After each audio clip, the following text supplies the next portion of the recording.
तो आज हम ये देखने वाले हैं केमिकल बॉन्ड। बच्चों, केमिकल बॉन्ड एक ऐसी फोर्स ऑफ अट्रैक्शन को कहते हैं जो कि किसी भी सब्सटेंस में एटम्स को होल्ड करके रखती है, एटम्स को कंबाइन करके रखती है। तो ऐसी फोर्स ऑफ अट्रैक्शन को केमिकल बॉन्ड का नाम देते हैं। A chemical bond is defined as a force of attraction between atoms that holds them together in a substance.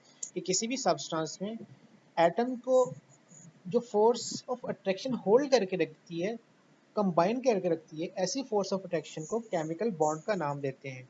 In other words, during bond formation there is some force which hold the atoms together. अब इसको simple यूं कह सकते हैं कि bond formation के दौरान कोई ना कोई ऐसी फोर्स होती है जो कि एटम्स को कंबाइन करके रखती है, होल्ड करके रखती है। क्लियर? अब बच्चों, लास्ट टाइम हमने इस चीज को डिस्कस किया था, why do atoms form chemical bond, के एटम्स जो है वो केमिकल बॉन्ड क्यों बनाते हैं। तो इसका सिंपल सा आंसर था टू बिकम स्टेबल, स्टेबल होने के लिए। अब वो स्टेबल कैसे होंगे? जब वो अपनी इलेक्ट्रॉनिक कन्फिग्रेशन नोबल गैसेस जैसी करेंगे। क्लियर? अब नोबल गैसेस की electronic configuration, valence shell electronic configuration क्या होती है कि उनके वैलेंस शेल में 2 या फिर 8 इलेक्ट्रॉन्स होते हैं, जो कि स्टेबिलिटी का साइन है।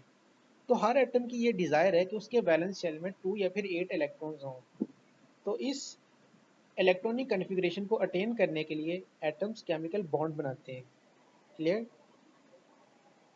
Attaining of 8 electrons configuration in the outermost shell either by sharing or by losing or by gaining electrons is called octet rule। कि अपने outermost shell में 8 इलेक्ट्रॉनिक कन्फिग्रेशन को अटेन करना, इलेक्ट्रॉन्स की शेयरिंग से, losing से या फिर गेनिंग ऑफ इलेक्ट्रॉन से, इस रूल को बच्चों कहते हैं ऑक्टेट रूल। ऑक्टा का मीनिंग होता है 8। Clear? This octet rule only symbolizes that noble gas electronic configuration should be attained by atoms when they combine or react।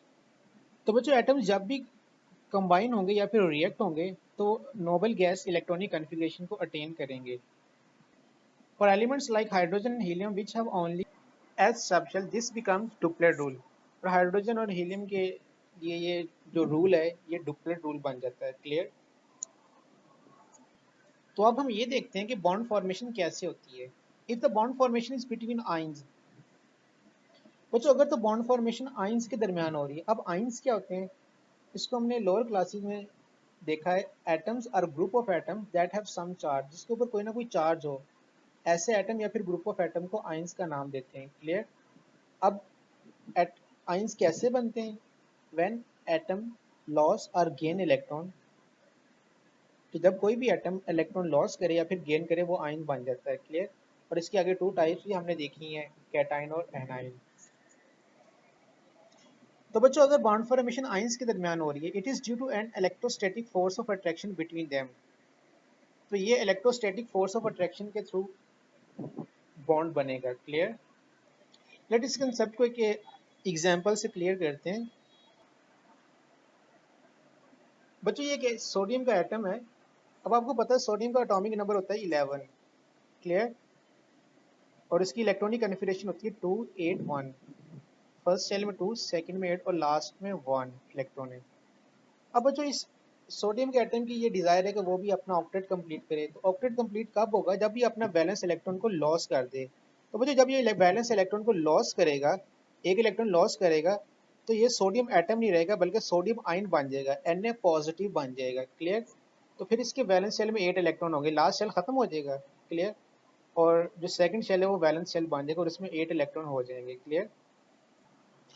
बच्चों, एक दूसरा एटम है क्लोरीन का। क्लोरीन का एटॉमिक नंबर होता है 17।